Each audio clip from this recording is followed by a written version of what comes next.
Om man jämför kvinnornas situation nu och Muhammad sallallahu alaihi wasallams tid så känner man en viss försämring, klart.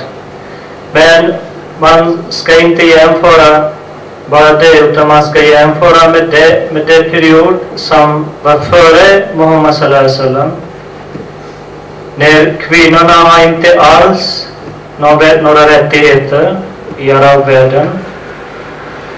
Kvinnorna levde som en slav. De hade inte alls rättigheter att prata med sina män. De blev begravd levande, och de levde ett mycket dåligt liv. De hade inte alls några rättigheter, inte i arvet eller inte något annat rätt. Men när Muhammad sallallahu alaihi wasallam hade kommit, så han hade gett alla rättigheter till kvinnorna. Och för det främsta är att en kvinna ska ha rätt i arvet. Och det är bara islam som hade gett det här rätt till kvinnorna. Om vi jämför även i andra europeiska länder, så det är inget land som hade gett det här arvrättigheter direkt till en kvinna.